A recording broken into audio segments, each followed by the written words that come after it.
And that's just like a theory separate from everything else. Okay. Just saying, like, maybe there are aliens, and maybe they just wanted to have a tourist spot that was different. Like all the Asian aliens just were like, Okay. we want to visit that. Did you just say the Asian aliens?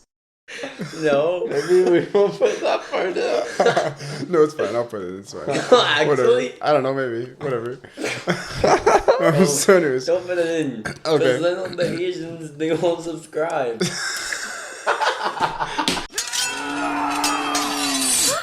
Swappin' Thoughts, a film podcast.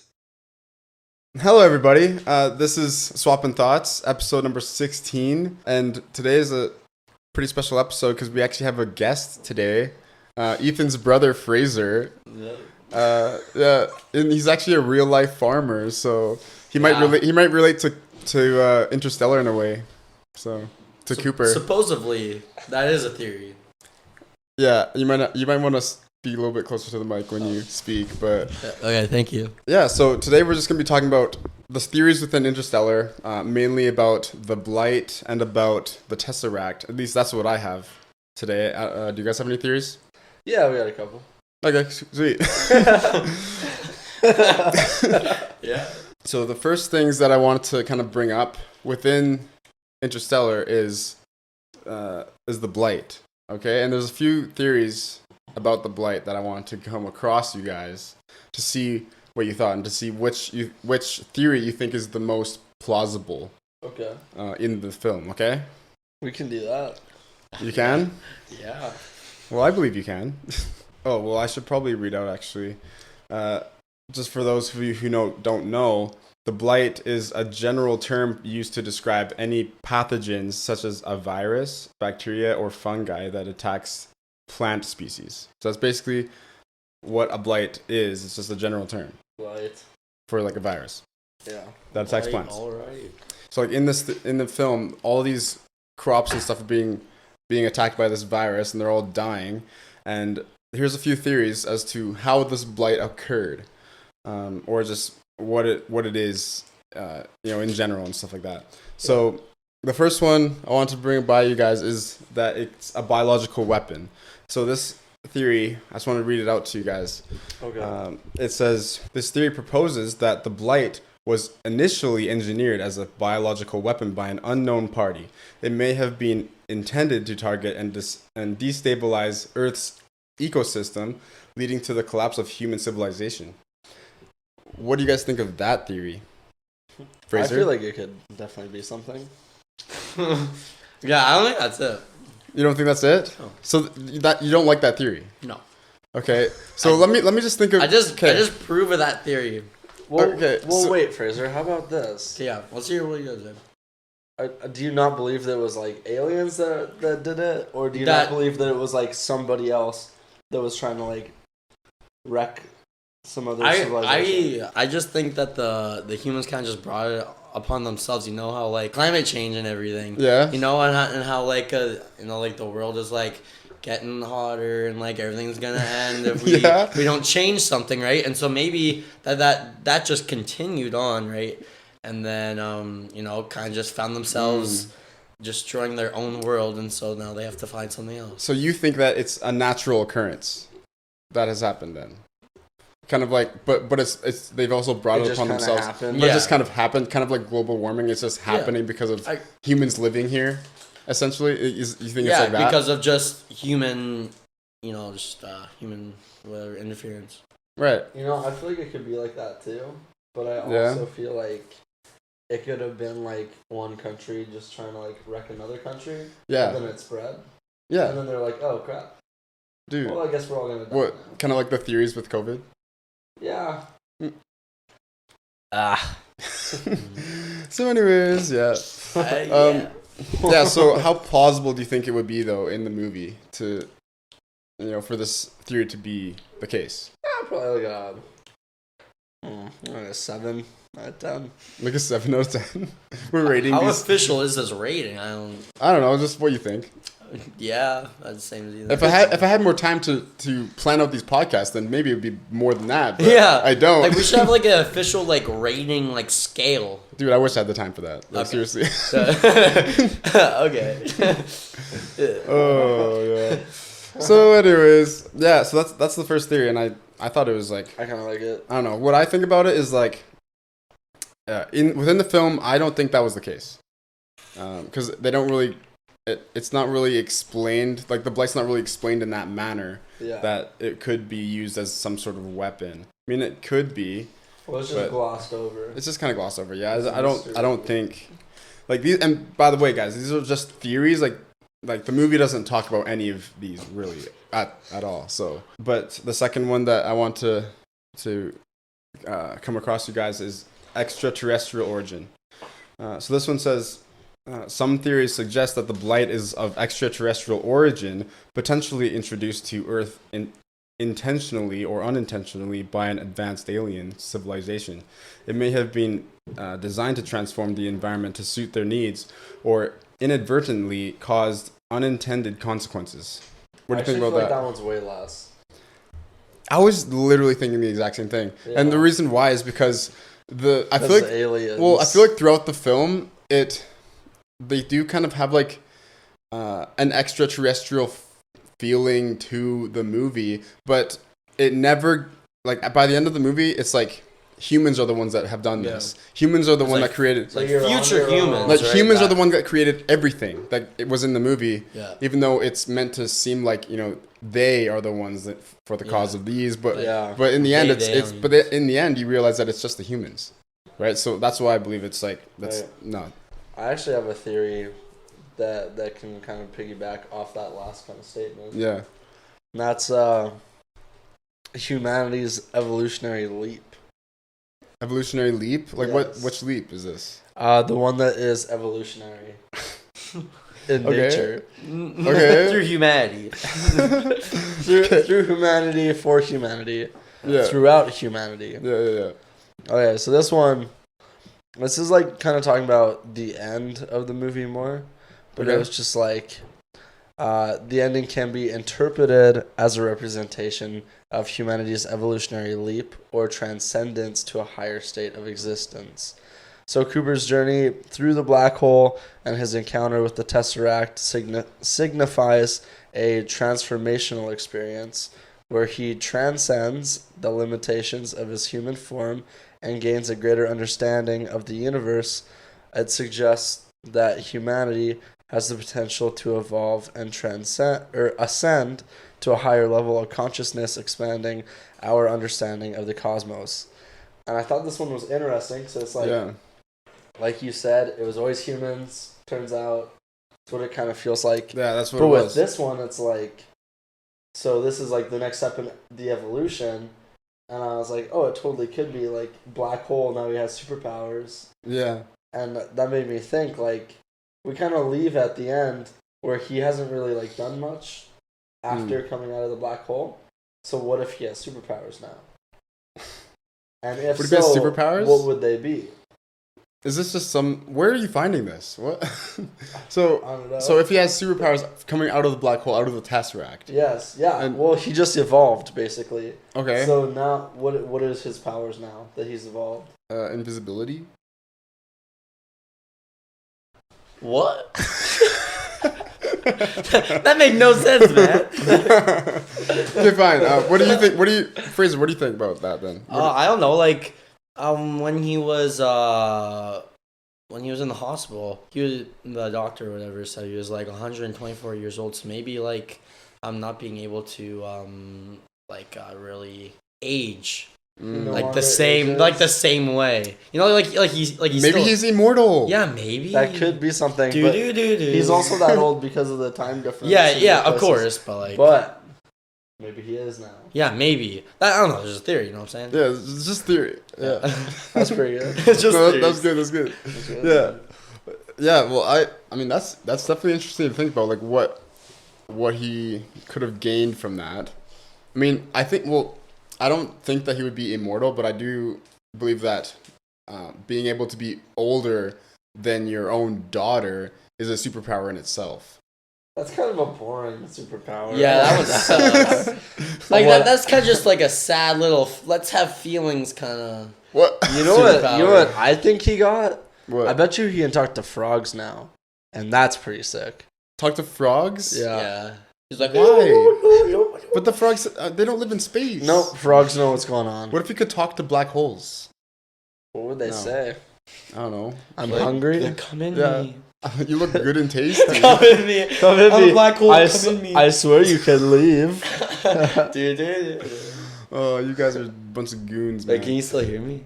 What? Like, Yeah. okay. You're good. Okay. Do you got any more theories like that for me? Because, like, that was pretty good. That was pretty good. I have another one that I just kind of like thought about. Okay. And you know in the movie when they're talking about how like all their crops are failing and stuff? Yes. And they were like, the only crop we have left is corn. It's corn, yeah. And then I was like, can you live off of corn only? Turns out you can't. So the theory is everyone on Earth already dead? Okay, that's a Wait, pretty no, good. no, That's a pretty wait. good theory. But no, what do you mean you can't just live off of corn? It doesn't give you all the Well, nutrients because you need. it's just a starch. Yeah, but like corn is literally like in everything. Yeah, but it's just a starch. Right, so isn't that even worse? Yeah. Yeah. Yeah, but okay. To But that's the disprove thing. to disprove that theory, though, you remember the all of the images or the videos of those old people that we see throughout the movie, and then at the Yeah. very end as well. Yeah. Well, those were all humans from that era, and so wouldn't they be dead? Yes. But they're not dead because they're No, but that's the thing. Like, in reality, shouldn't they all be dead? No, like, none of them should have actually made it. When Cooper left and everything, like, everyone would have just starved to death. Because, like, they'd eat the corn, but it wouldn't be Yeah. enough. Yeah. yeah. But They'd all get malnourished and gross and nasty, like. But when Cooper left, there were still crops around, right? Yeah, just or was corn. or was everything It dead? was corn. Yeah, I think But there was only corn. There was It was only just corn left yeah. at all. Yeah. Okay, because I thought it was like so that theory, yeah, it's just like, how are you even living, you know? So I think everyone's already dead. okay. I just It's not a crazy but theory. that's a good theory, but like I feel like most people would be dead because like how could they get those videos of those old people? Yeah, I feel like some people might make it. Yeah, some people. Some might. people might just thrive on corn. Yeah, like Dad. And, Oh, and that's what about the water? You can survive on water for days, bro. Dude, Yes. Okay, so anyways. So, anyways, yeah, that was good. That was a good one. That was good. That was good. No, I actually do like that one though. That was Yeah, good. this was decent. But with the blight too and the crops as well. There's another theory that goes with that. Okay, I think this one's pretty good. It's a negative energy manifestation with the blight. So it says this theory suggests that the blight is a physical manifestation of negative or destructive energy, possibly originating from human actions or emotions. It represents a reflection of humanity's darker tendencies and the consequences of unchecked greed or ignorance. And this one I don't think is plausible, but it's interesting to think about because basically the blight is thriving off of everyone in the world's like negative energy. So like if you're feeling negative energy, the blight gets more powerful. That sounds like some voodoo mama juju stuff. yeah. Yeah. Yeah. I don't know. That sounds interesting, but I don't know. It's like karma and all that. Yeah. That's kind of what that one's like. Yeah. Frazer, you look like you're really deep in thought. Like what? Oh, I'm just really trying to think about it. Just Oh, okay. give me a second. Yeah, it is an interesting Really one. Like, throwing you for a Yeah, loop. kind of just like, yeah. yeah, it is a weird one for sure. But there's other ones that other theories that go with this too. Like there's like a technological creation, which is like some theories speculate that the blight is a result of advanced technology gone awry. It could be the unintended consequence of scientific experiments or the malfunction of advanced neurotechnology designed to enhance crop production. So it could be like that one's kind of similar to the biological weapon, except it's not used for a weapon. It's just a kind of a technological malfunction. Yeah, you know what that one sounds like? That's like the GMO. GMO, non-GMO foods. Yeah. What do you think, Fraser? You're a crop expert here. Yeah, you know agriculture, right? Oh yeah, I do. You come to the right place. Like I am the expert and all. Yeah, okay. So what That's would you good. say? Well, like trying to improve like crop yields and everything. Like let's say like they're trying to improve like the yield of like corn, you know. So they do all this stuff to like make the corn all great and everything. But little do they know that corn okay, that corn like the stuff they like put on the crops and everything to make that corn like grow a little better. It might be destroying their chances to grow other crops. Yeah. What are you doing? Yeah? Ethan, what's wrong? I was trying to laugh. Because you dropped your phone edge? You want to grab it? Oh my goodness. Okay. Did it break? Fresh, I didn't know this hardwood was so hard. Edge. What do you think about Ethan? That technological creation? I feel like it could definitely happen. Yeah. I mean, if they tried something new that was like different, kind of extreme, but it just went wrong, I could definitely see it destroying everything and creating the blight. Yeah. And then we all starve. Yeah, that would suck. But do you guys have any like theories of your own personal design about the blight? About the blight? My personal reflections on the blight is that the crops decided they didn't actually want to be eaten anymore. So they all got together and they were like, hey, pretty much I think all the vegetation, not just the crops, but all the vegetation. Yes. You know, like trees and like apples. Well, so there was a big council. The decision was made to kill the humans, and that was through poisoning the food. Mm-hmm. Now, personally, I feel like that actually happened. And so I dreamt about that last night. So yeah, that one's definitely true. You had a dream about that last night, Frazer? Uh-huh. It's like a good cookie? Uh-huh. Oh, yeah. Okay, now that we've talked about the blight, I think the other main thing that I want to talk about is like just the Tesseract origins. Okay, because like it kind of goes into depth about the creation of the Tesseract and everything, but I wanted to hear some theories that go along with that. Okay, so let me ask you then, where do you think the Tesseract came from? Where do I think the Tesseract came from? Yeah, I think it came from the humans, like the future humans, how they like say like they. Yeah. Whatever. Yeah. So like they. Yeah. Whatever how they they are. Reference like they Yeah. might think it's aliens or whatever, Yeah. but it actually turns out to be like future Exactly, humans so or whatever. I think that the future humans like kind of made the Tesseract. Yeah. So that was the thing, is that I think that the future, like advanced civilization of humans, invented this Tesseract thing, but the thing with the Tesseract is that the people who they created it, but they needed someone to communicate with it using it, but because they weren't able to communicate using it, so they needed to have someone to communicate using it, and that was Cooper. Yeah. Right. Yeah. Because that was the one person they that was able to communicate with using the thing. And another thing about the Tesseract too, why do you think that it was only of Murph's bedroom in the Tesseract, nothing else? Maybe it has to be like from a strong connection. Yeah. I don't know, some kind of strong connection, whether that's like love through transcending family, time, whatever. They talked about love transcending time and all that junk, and how love all can, that junk. Yeah. Yes. All that, if you will, anyways. Okay. But Yeah. how love can transcend between and be able to that's the only thing that works. No. Yeah. That was actually That makes any thing that sense. I thought about, where it was it was just the connection between Cooper and Murph, and it was so strong that it broke the bonds of reality, So love transcends everything. Space and time. Yeah, exactly. So it's Yeah. stronger than gravity and everything else, which made it so that Cooper was able to communicate with his daughter, and that saved everyone. Yeah. But do you think that those advanced future humans who created the Tesseract, do you think they created the Tesseract like to be only of her bedroom? Like, do you think they made it that way? Well, Though? I don't think that it's only of her bedroom.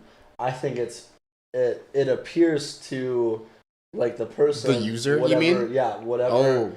Whoever is using it, it's of a certain memory that they have, of a strong connection they have. Interesting. That's That's interesting what I one. think it is. No, that's an interesting Like theory. if you went in it, what would your memory be? Oh my. What would my memory be? Definitely not you being married or anything like that. That well, scratches off the card. What would your Instantly. memory be? No, but it would have to be like a room, right? It would probably be this room. Us talking about this Yeah? movie right now. What if something fell right now? Oh. What? What if something like fell over or a Fell water over. bottle cap was like getting twisted up and down multiple That would be times? me in the future. Telling That'd be us to crazy. stop podcasting or something. Stop podcasting. It's gonna go horribly wrong, and you're gonna be sucked into a black hole if you don't stop. Stay. What is it? What's it Stay. say? What's it say? Stay! What does stay mean? Why does it say stay? Yeah. But what I think about the Tesseract though is like this is what I was thinking before you said that.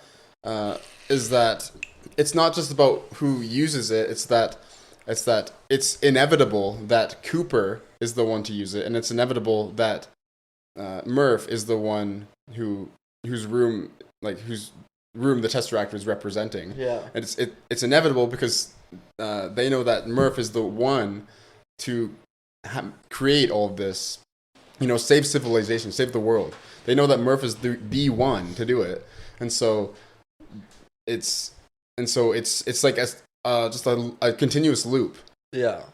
of Cooper going into the Tesseract, communicating with Murph growing up, Murph, being able to solve the equation according to what Cooper gave her, and so it's just a continuous thing of that situation because she's the one to save the world.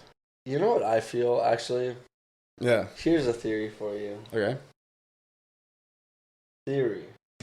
Yes. What is it? It's all a simulation. The whole thing's a simulation. What is No, this, the hear me Matrix? out, though. Okay. Hear me out, though. Because Cooper, he's traveling all around. He gets to the edge of the simulation where he's then on, like, the other side of it, and he's able to, like, manipulate the simulation. That makes it feel like a lot more, like, oh, that makes sense. And I feel like once he was outside of it and he's, like, able to manipulate things, and things are actually, like, changing in the past in, like, a really strange kind of way, I was like, oh, it's just a big computer. I was like, oh, none of it's real. But then whoever's running the simulation found out and, like, pushed Cooper back out of the black hole. Out of black hole. Yeah, Oh. they pushed them back into But the who's the one running the simulation. simulation? Is it Cooper himself, his future self? Who's running that simulation?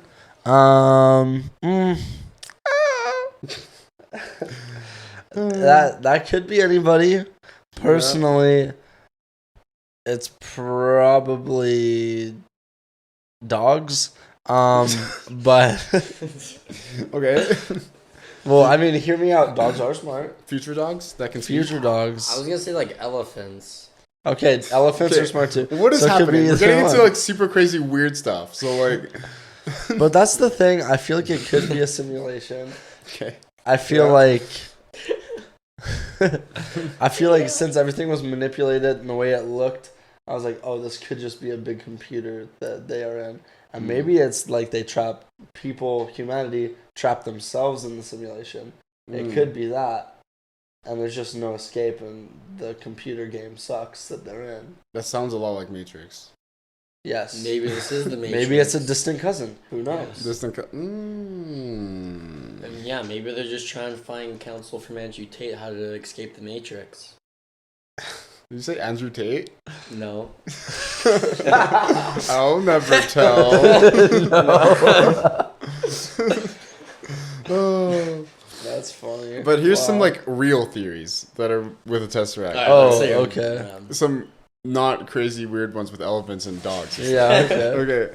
Okay. Well, okay, so we already talked about the future humans. Okay, that one is probably the one that's the most plausible, I think. But there's also one that's about artificial intelligence.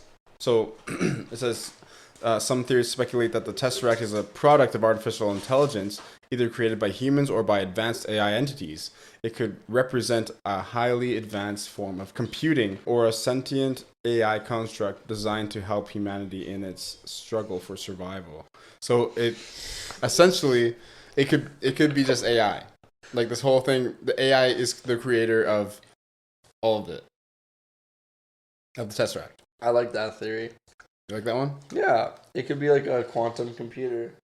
Mm. Those things that no one's made yet. But with But- AI, Yeah. that still means that it was the humans that created it because AI was created by humans. Right, but that's almost like the humans are God at that point because they made this thing. Yeah.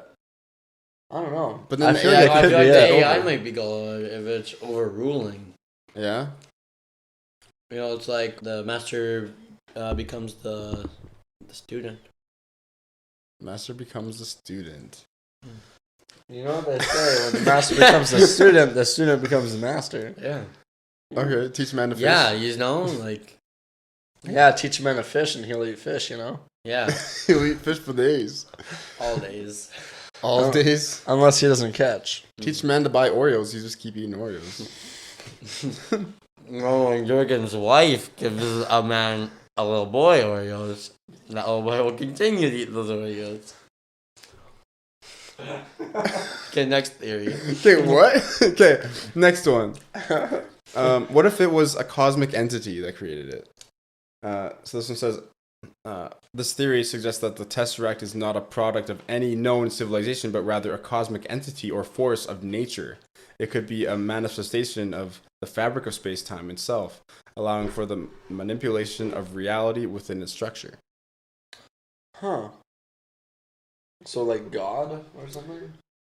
I suppose. I mean, like it's a Aliens, cosmic perhaps? entity. What would be a cosmic entity? That would be God, I feel like wouldn't it? yeah, I feel like something that's outside like the bounds of the universe. Yeah. So it can kind of just do like whatever it wants.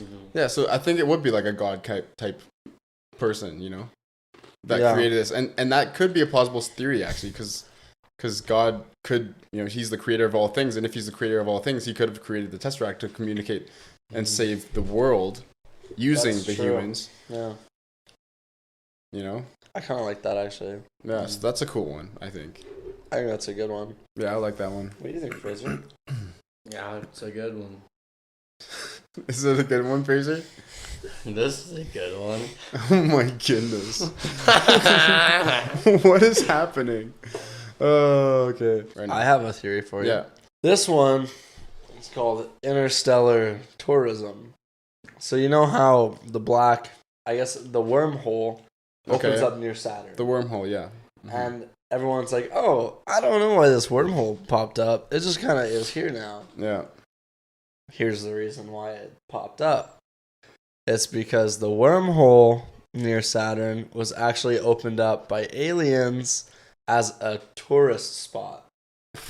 What? Yeah, so these Well, aliens... because like Saturn's a really nice planet to look at, you know. Yeah. Yeah, these aliens open it up, It's and like, they're here, like, there's Saturn. they're like, here's a new like travel destination. This place Yeah. is cool. Mm. Come Yeah. check it out. So, But the humans are like, no way, this is our way out of here. And so like the humans are just like using it kind of like illegally, Yeah. while the extraterrestrials are using it to go like check out Saturn and like dance on its rings and stuff. Yeah. Wow. yeah, like all the it would be Asian, cool, except for the fact that we already ruled out aliens. But No, but I'm just saying. I mean, it could be really cool. so you think that the aliens created the wormhole? That is a theory. yeah, because like why else would it just like Okay, pop but up? at the This same is- time, Especially just- near Saturn, you know. And that's just like a theory separate from everything else. okay. Just saying, like, maybe there are aliens and maybe they just wanted to have a tourist spot that was different. Like all the Asian aliens just were like, Okay. we want to visit Sad. Did you just say the Asian aliens? No. Maybe we won't put that part in. No, it's fine. I'll put it. It's fine. Actually, Whatever. I don't know. Maybe. Whatever. So anyways. don't put it in. Okay. Because then the Asians, they won't subscribe. Okay, I gotta put that part in. Come on. Okay. Come on now. Oh, frick me in the. That feels illegal. Oh, fetch me. But okay, but going along with what? Okay, stop with the Oreos. Stop with the Oreos. We don't need any more, You okay? freaks, dude. You freaks. I've had enough, okay? Okay, those are my Oreos. I paid for Ah, it. enough of that clear. Okay. I won't eat any more. Okay, enough with the Oreos. Okay, what I was trying to say though was that since like going along with everything else that we've discussed with like the aliens not being the case and like how the future humans created the Tesseract and stuff like that, what do you think created the wormhole? Is it the same situation where the future humans created the wormhole as well? Yeah. Personally, I think wormholes just pop up on their own. Like it's a natural occurrence, and it was just luck. That's a good one too, cause That's what I think it was. well, in the movie they described that the wormhole can't be created without it can't be just created, or it can't be just just show up out of the blue. Someone has to create it, and they said that in the movie, but would it be the case that it could actually show up on their own and they're actually just wrong? Well, sometimes I like to think of space as like a pool of water. Okay. And you know how sometimes you're in the hot tub and you got like those little whirlpool things that go down? Mm-hmm. They just open up sometimes. They're always kind of like around, but only sometimes they open. Yeah, but you never know where they're gonna show up, right? So the wormhole's the same way. Wormholes are always floating around, but only sometimes they actually like pop up and are like, "Hey, hello, here I am." Mm. Okay. No, that's a good metaphor, I suppose. For what? Or not metaphor. It's a good analogy. That's what I meant. Yeah, I feel like it could be that way. I don't know. I don't think anyone like opened it up. The thing I have a problem with like, oh, it was the humans just later on when they were smarter or whatever, is just that like in order to get to that point where they were smarter, they had to survive in the first place anyways. Mm-hmm. So it's like, what came first, the chicken or the egg? It's like, Important we question. can't have super, super smart humans way in the future where they have to like come back and save themselves in order to exist. Mm-hmm. It just feels wrong. So what do you think came first then, the chicken or the egg? Aliens. What? Yeah. Wait, what? Yep. No, what? Yeah. The chicken or the egg? No, It's okay, either no. or. The aliens had the egg The already, aliens and created then the egg. yeah, and then the egg hatched and became the chicken. Which means the Uh-huh. chickens are also aliens. Well, I think the chickens came first, Okay. not the egg. How so? How do you support? Because your God created all living things. Do you think that the God created it as just an egg?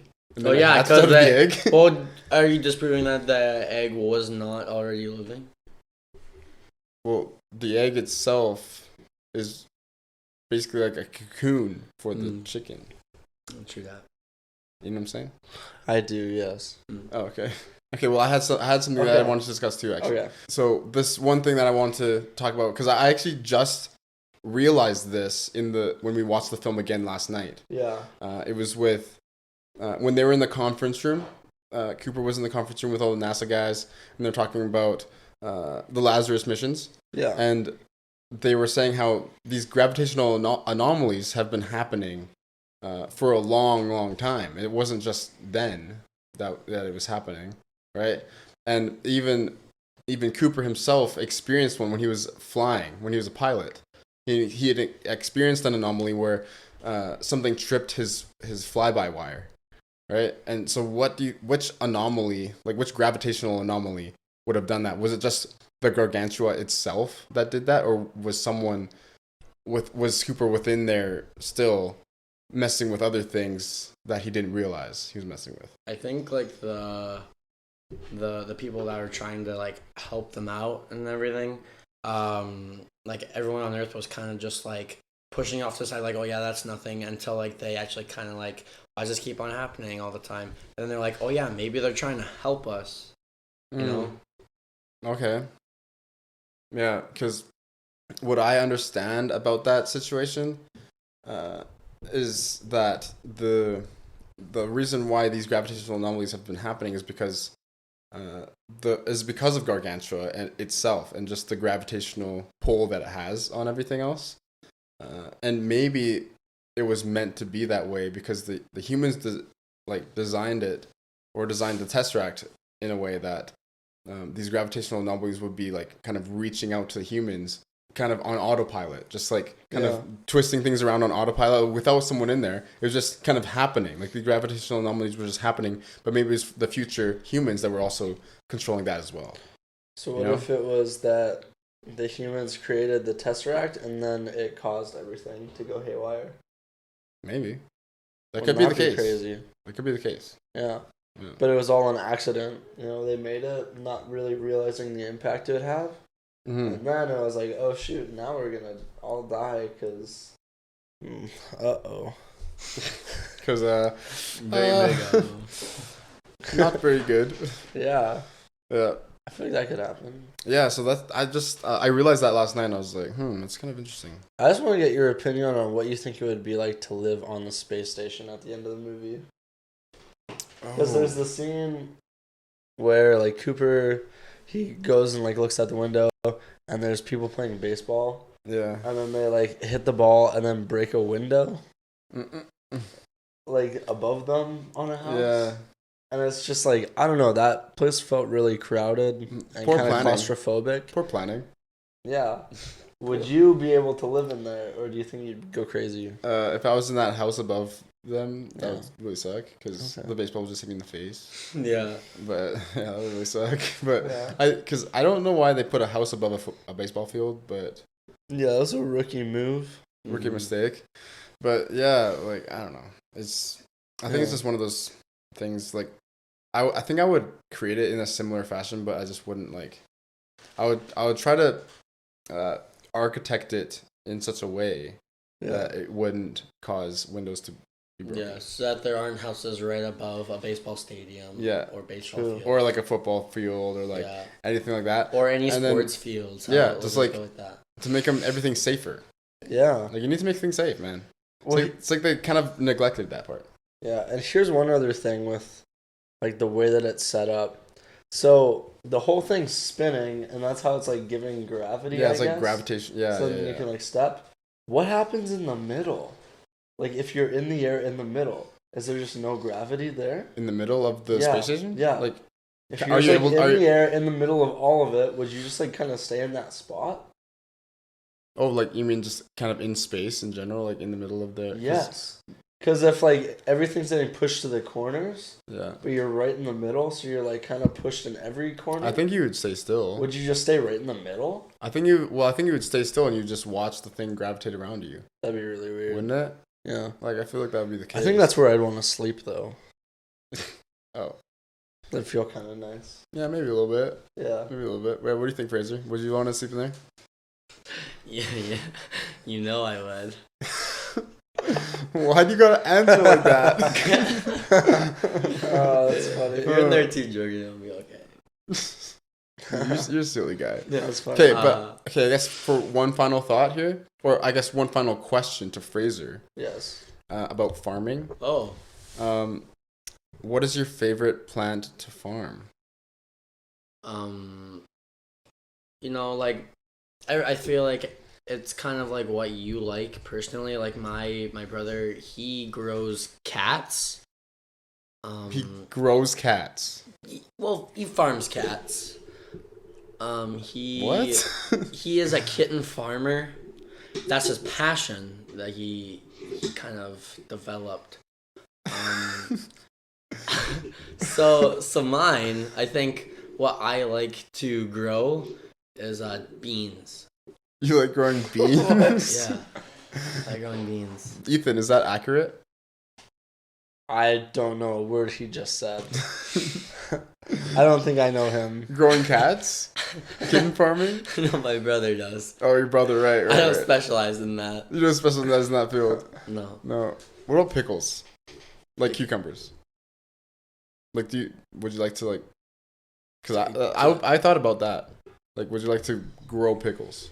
Well, you can't grow pickles. Grow you're going to grow a pickle inside a jar? No. And it comes out... grow cucumbers, but, like, make them into pickles. Like, would you be, like, a pickle guy? Oh, possibly. What's going on? Potentially. You know, like, there's a lot of asparagus farms where I'm from. Where you from? Yeah. Okay. There's one in particular, but I won't mention that for safety reasons. Okay, I think that's about it. I think that's where we should end. Yeah, I'd just like to thank Jorgen and Ethan for letting me on your podcast, and and hopefully I can come back on here when you need some more tips and tricks. Yeah, I think that's pretty good. I feel like we should rate the film. Rate the film. Okay, what was your rating then? Personally, I would give this one an 8.5. 8.5. I really like this movie. Although the film was long, it still had my attention like all the way through. So I'm gonna give it like a 7.5. I think 7.5. Your rating's low, bro. My rating? Dude. For me, it's probably like a 9.5 for me. 9.5. Yeah, it's pretty good. It's I really like good. The music, you know. Actually, maybe not even 9.5. It might even be like, I would probably put like 9.8. That's ambitious.